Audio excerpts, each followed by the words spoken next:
Bonjour à tous, c'est Guillaume pour l'équipe Cérésia Marché. Je vais vous présenter les tendances des cours des céréales en abordant notamment les impacts de l'épidémie actuelle du coronavirus sur les marchés mondiaux.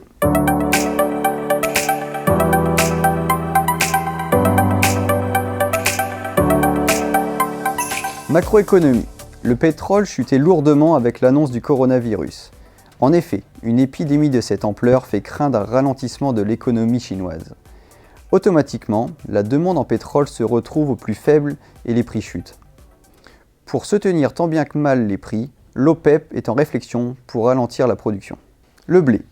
L'épidémie du coronavirus a entraîné tous les marchés financiers à la baisse. Le blé n'y a pas échappé.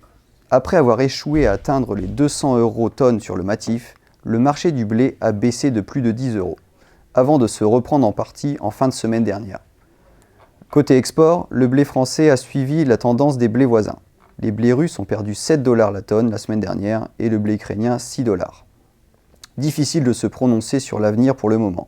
Le monde a les yeux rivés sur la Chine qui fait face au virus. Parallèlement, la météo clémente de l'hémisphère nord permet au blé de se développer dans de très bonnes conditions, aussi bien aux États-Unis qu'en mer Noire. Colza. L'avancée des récoltes de soja au Brésil a fait baisser le marché du soja. Les échos de rendement sont très bons.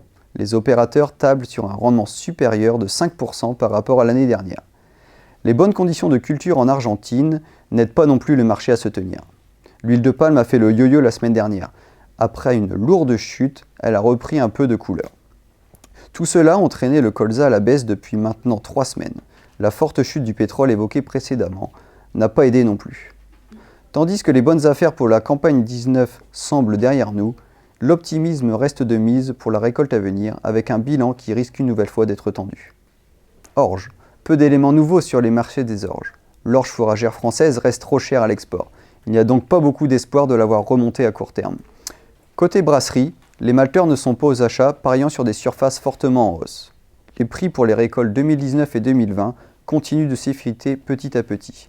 Cependant, nous rentrons bientôt dans la période des semis et l'humidité est toujours présente sur l'Europe de l'Ouest. Il faudra donc suivre attentivement l'évolution des implantations. Si vous avez des questions supplémentaires, n'hésitez pas à nous contacter. À bientôt pour la prochaine vidéo marché.